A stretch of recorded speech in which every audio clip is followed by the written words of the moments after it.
우리 인사합시다. 만나서 반갑습니다. 자, 한번 앞뒤 저를 보시면서 당신이 있어 행복합니다. 이제 2025년도도 이제 한 달하고 일주일 정도 남은 것 같습니다. 정말 이 세월이 쏜살같이 지나가고 있습니다. 이제 연말을 준비한다고 참 많이 분주하고 또 새해를 또 준비해야 되는 이 시점에서 제가 한 주간 말씀을 준비하면서 제 안에 계속 드는 마음이 뭐냐면 뭐가 그리 급하냐는 겁니다. 그 울림이 제게 굉장히 강하게 왔습니다. 그래 잠시 멈추고 제 자신 스스로가 한번 생각해 보았습니다. 내가 왜 이렇게 좀 급하고 조급할 게 뭔가 좀 하려고 할까? 막 그런 생각이 드는 거예요. 가만히 생각해 보니까 내 안에 이 불안감과 이 아주 조급함이 있다는 것을 알게 되었습니다. 어떤 목표를 이루기 위해서 그리고 그 이루고자 하는 목표를 완벽하게 하고자 하는 그 마음과 심리적 요인들이 복합적으로 작용하고 있었습니다. 우리가 축구 경기에 보면 이런 일이 자주 발생합니다. 선수들이 경기를 하다 보면 실수를 굉장히 많이 합니다. 사실 왜 그렇게 실수를 많이 하느냐 하면 그 마음속 깊은 곳에 이 경기를 내가 잘해야 한다는 압박감이 너무나 커서 마음이 먼저 앞서기 때문에 그랬습니다. 우리가 흔히 말하는 마음은 가는데 몸이 안 간다 그러잖아요. 마음은 이팔청춘인데 몸은 거의 백세처럼 막 움직이고 있잖아요. 마음은 손흥민이에요. 근데 몸은 나예요. 그러니까 이 균형이 완전히 깨지는 거예요. 여러분, 우리가 이 마음이 먼저 어떤 결과를 내려고 막 달려가다 보면 당연히 실수할 수밖에 없습니다. 우리가 인생을 살다 보면 타이밍이 중요하다는 말을 자주 합니다. 우리가 사업을 할 때도, 연애를 할 때도, 심지어는 우리가 세차를 할 때도 타이밍이 굉장히 중요합니다. 아니 어떻게 내가 그렇게 큰 마음 먹고 내가 한번 세차만 하면 그 다음날 비가 오는지, 마트 가면 제일 짧은 줄에 섰는데 하필 그 줄이 제일 늦게 가요. 그래서 여러분, 이 타이밍을 잘 맞추기 위해서 뭐가 중요하냐면요, 이 기다림이 굉장히 중요합니다. 잘 기다릴 수 있는 사람이 타이밍을 잘 잡습니다.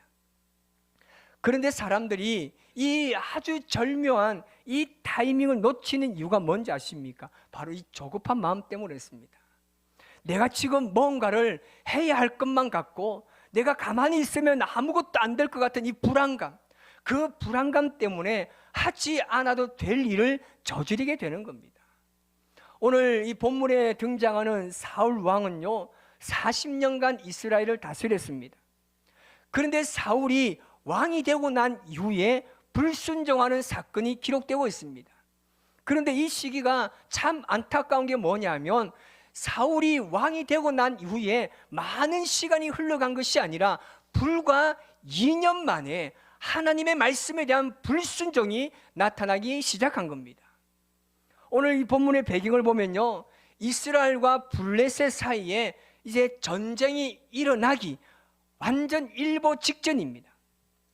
블레셋 사람들이 이제 사울이 왕이 되고 나니까 이스라엘을 공격하기 위해서 쳐들어옵니다.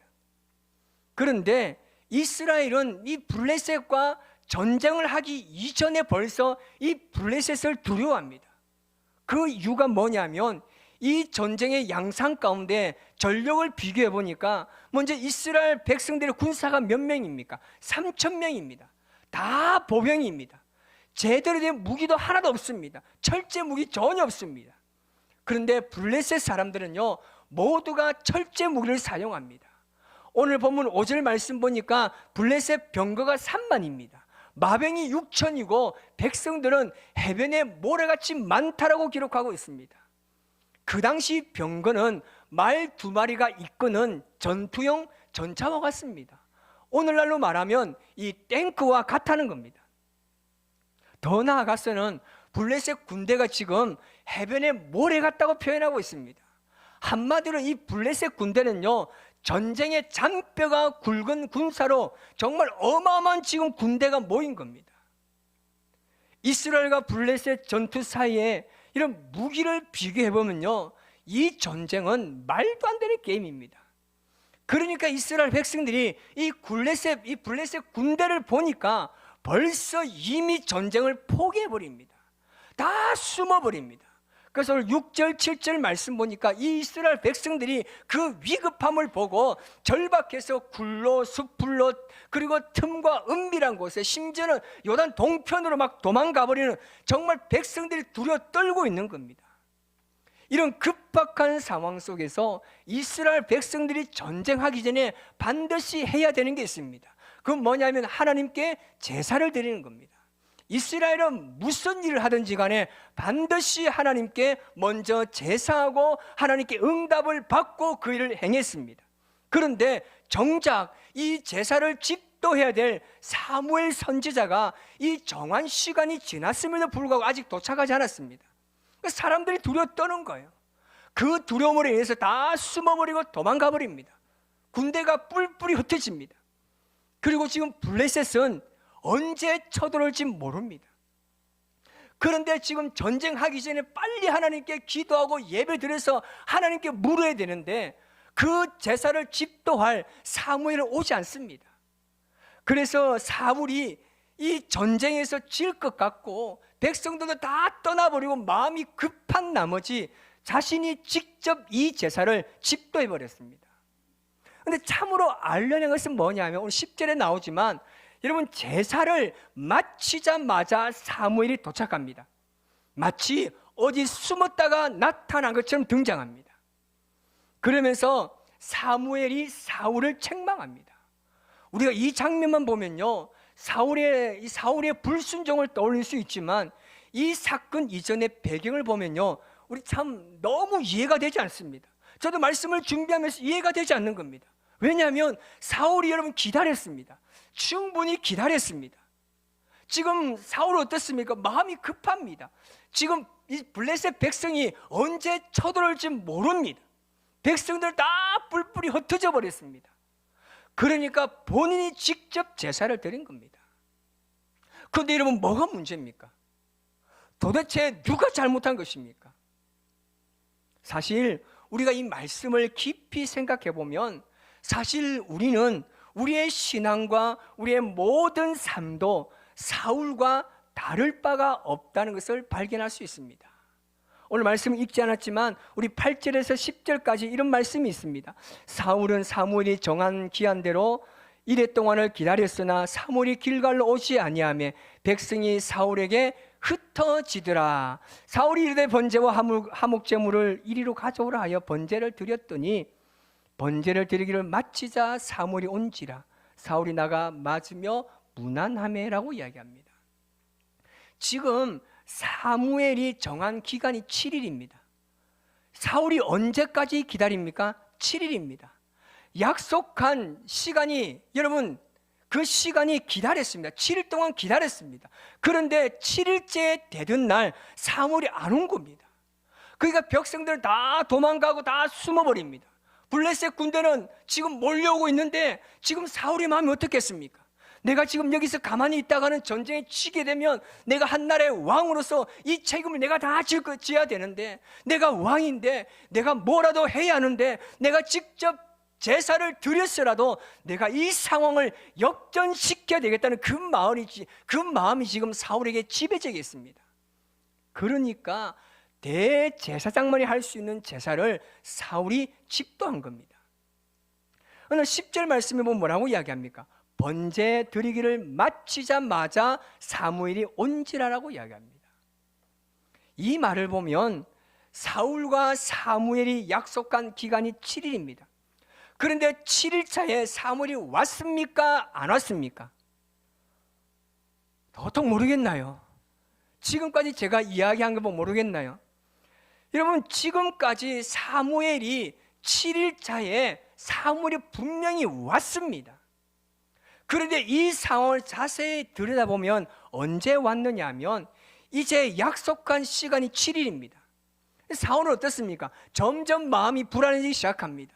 이 위급한 상황에 좀 사무엘이 아침 일찍 좀 빨리 왔으면 좋겠는데 안 오는 거예요. 오전 내내 기다립니다. 오후 내내 기다려도 안 오는 거예요. 그래서 사울이 생각하기를 이 정도만 기다렸으면 이제는 안 오겠으니까 이제는 안 온다고 확신하고 자기가 제사를 드린 겁니다. 사실 여기에는 하나님께서 사울을 향한 테스트가 있었습니다. 사무엘이 여러분, 지금 이 위급한 상황을 왜 사무엘이 모르겠습니까? 지금 블레셋이 전쟁을 쳐들어오는데 한 나라의 대제사장인 사무엘이 왜 그 사건을 모르겠습니까? 사무엘이 알고 있으면서도 이렇게 지연하여서 행동한 것은요, 하나님께서 사울의 순종을 보기 위함이었습니다. 만일 사울이 하나님을 절대적으로 믿고 신뢰했더라면 아무리 상황이 다급하다 할지라도 동요하지 않고 하나님의 뜻을 잠잠히 기다렸을 겁니다. 그러나 사울은요, 하나님 말씀에 순종하기보다 상황과 환경에 따라 움직이는 사람이었습니다. 상황과 환경에 따라 움직이는 사람은요, 절대 하나님의 말씀에 순종할 수 없습니다. 왜냐하면 그에게 기다림의 시간은 낭비로 여기기 때문입니다. 그런데 사무엘이 사울 왕에게 지금 뭐라고 이야기하느냐면 우리 11절 12절 말씀을 우리 같이 한번 읽겠습니다. 사무엘이 이르되 왕이 행하신 것이 무엇이냐 하니 사울이 이르되 백성은 내게서 흩어지고 당신은 정한 날 안에 오지 않고 블레셋 사람은 믹마스에 모였음을 내가 보았으므로 이에 내가 이르기를 블레셋 사람들이 나를 치러 길갈로 내려오겠거늘 내가 여호와께 은혜를 간구하지 못하였다고 부득이하여 번제를 드렸나이다 하니라. 아멘. 이 말이 지금 어떻게 들리십니까? 사울이 지금 구구절절 변명하는 겁니다. 그 내용이 네 가지 아닙니까? 백성들이 다 도망갔다는 거예요. 하나님께 예배를 드려야 하는데 당신은 오지 않고 지금 블레셋은 지금 쳐들어오기 일보 직전이고 내가 은혜는 구해야 되는데 아무도 없기 때문에 그냥 내가 제사를 드렸다는 겁니다. 그런데 사무엘이 사울에게 한 말이 무엇입니까? 왕이 행하신 것이 무엇입니까? 라고 물었습니다. 지금 사무엘은 사울이 한 일이 무엇인지 몰라서 묻는 게 아니에요. 지금 당신이 한 일이 얼마나 잘못된 일인지 아십니까? 라고 말하면서 어쩌면 지금 사무엘은 사울에게 회개할 기회를 준 겁니다. 이랬다면 사울은 어떻게 됩니까? 차라리 내가 잘못했다고, 내가 조금만 더 참고 기다려야 하는데라고 말하면서 자신의 행동을 인정하고 하나님께 은혜를 구하는 게 맞습니다.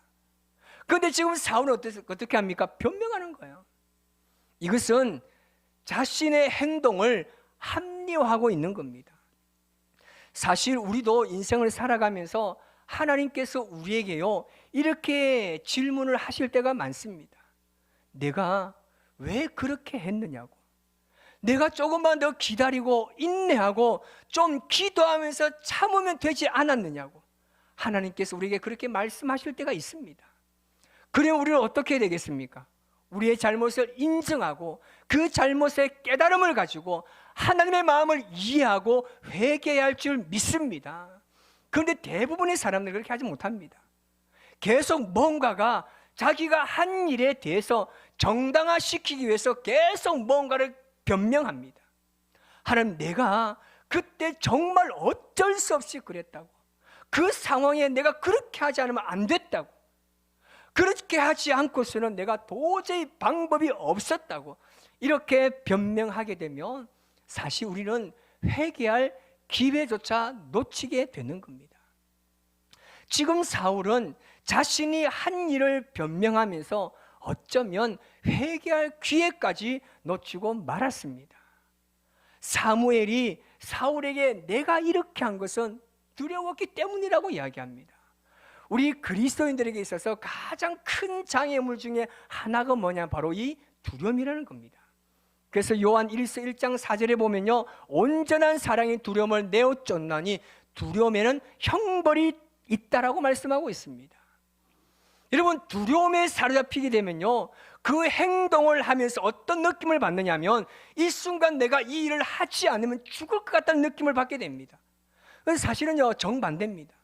내가 이 일을 했기 때문에 죽는 것인데, 두려움은 반대로 지금 이 순간 내가 이것을 하지 않으면 내가 죽을 것 같고, 내가 망할 것 같고, 내가 놓칠 것 같고, 내가 실패할 것 같다고 두려움이 계속 우리의 부추깁니다.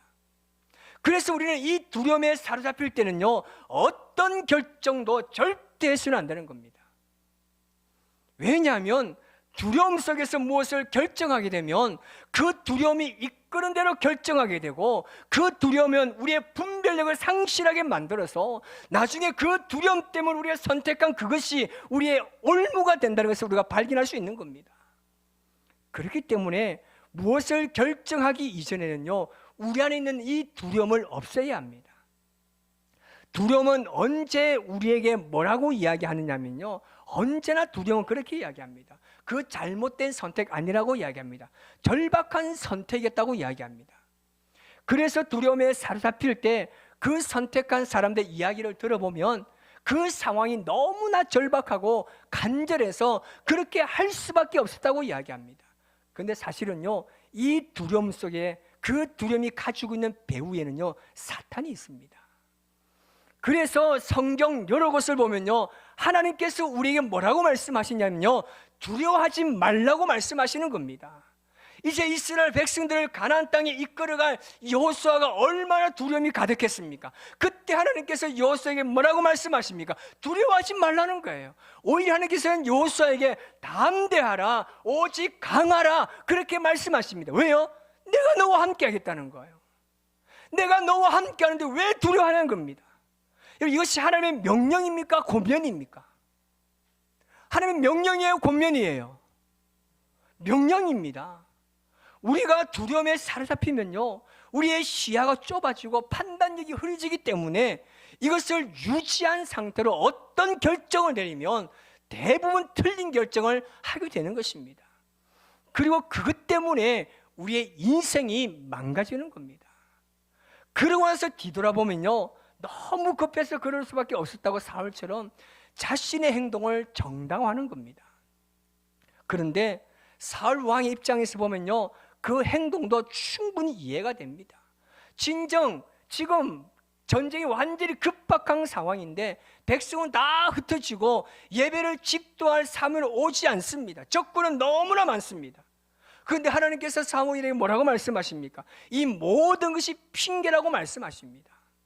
사울의 입장에서 보면 이 상황이 억울할 수 있지만 한 나라를 다스리는 그 나라의 주인은 하나님이신데, 그 하나님께서 그 나라를 다스리는데 하나님께서 그 왕에게 뭐라고 하십니까? 사방에서 너를 그렇게 압박할지라도 너는 나를 의지해야 된다.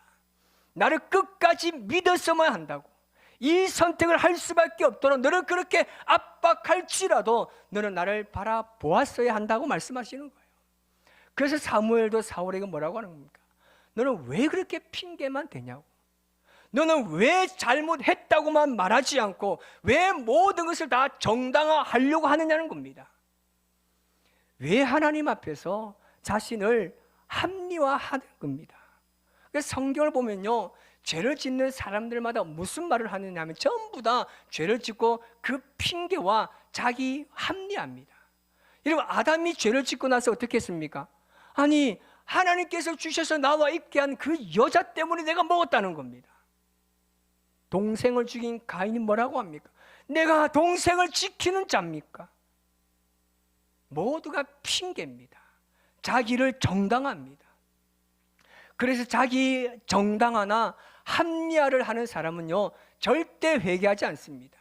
제가 가끔 신앙 상담을 하다 보면요, 가장 힘든 사람이 그런 사람입니다. 자기 합리화, 자기 정당화에 사로잡힌 사람들입니다. 사실 이것은요, 자신을 정확하게 보지 못하는 사탄의 속임수가 거기 있는 겁니다. 여러분, 하나님의 말씀은요, 아무 문제가 없습니다. 지금까지 하나님의 말씀은 문제가 없습니다. 여러분의 감정과 상황이 판단의 기준이 아니라 하나님의 말씀이 여러분의 선택과 판단의 기준이 되시기를 주님의 이름으로 축복합니다. 사울 왕은 자기 마음대로 제사 드렸습니다. 근데 성경을 보면요, 사무엘 선지자가 이렇게 이야기합니다.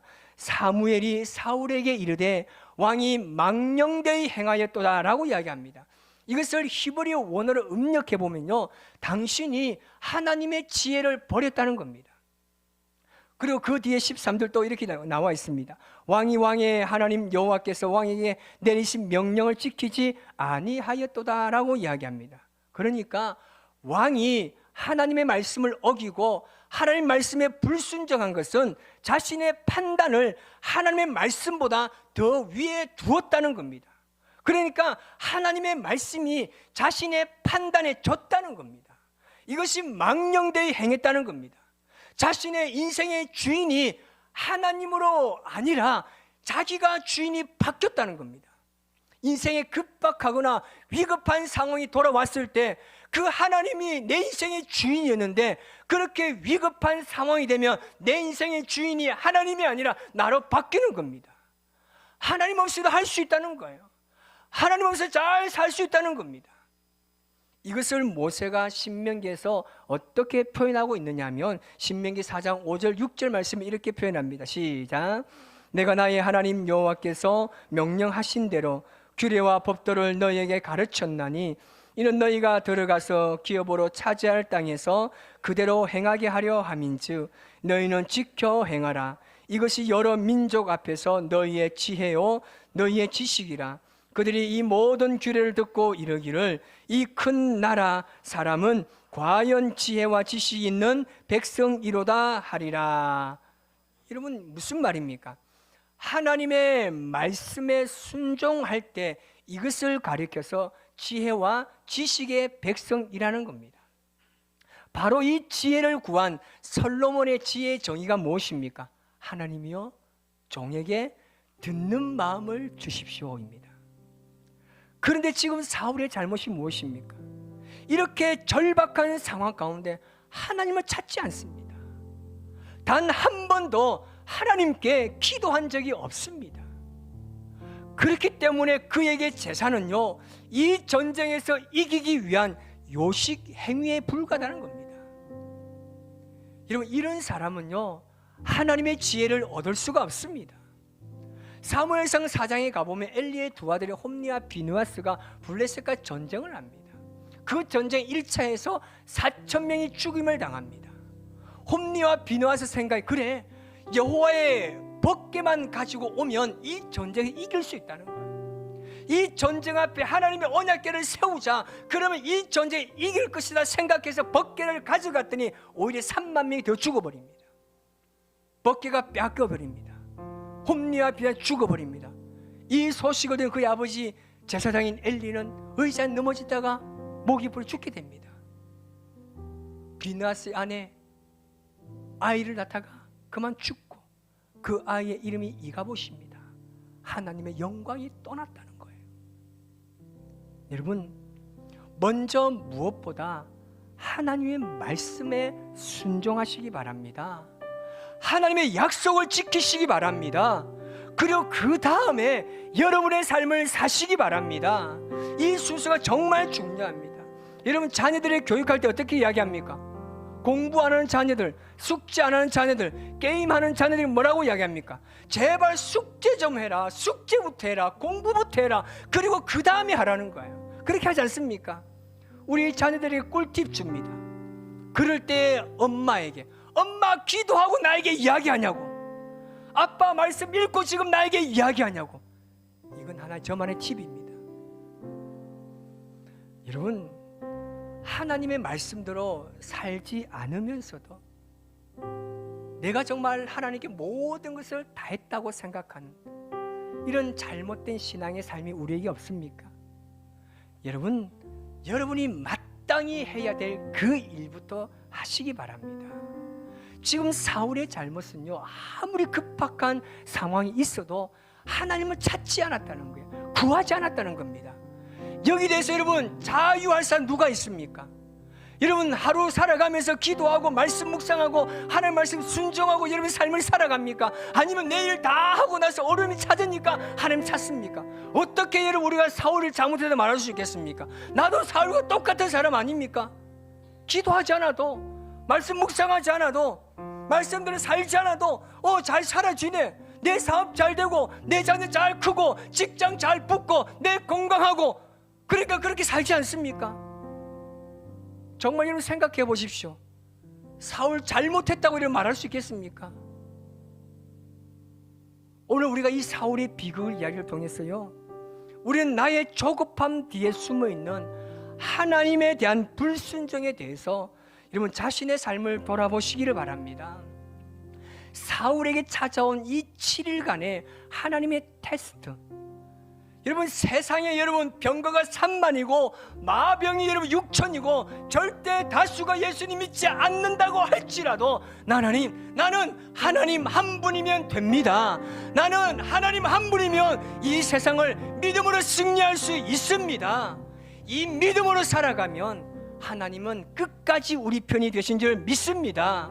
하나님께서 정하신 그 완벽한 때를 신뢰하고 잠잠히 기다리는 것이 얼마나 강력한 신앙의 무기임을 여러분 깨닫고 그 믿음의 자리를 잘 지켜나가시기를 주님의 이름으로 축복합니다. 오늘 시간 우리가 주님 앞에 찬양하며 나아가실 때 정말 아직까지 우리 안에 있는 이 조급함들, 이 두려움들, 그래서 하나님 없이도 내가 이 문제를 해결할 수 있고 내가 일을 내 스스로 할 수 있다는 그 교만함, 그 모든 교만을 떠나보내시기 바랍니다.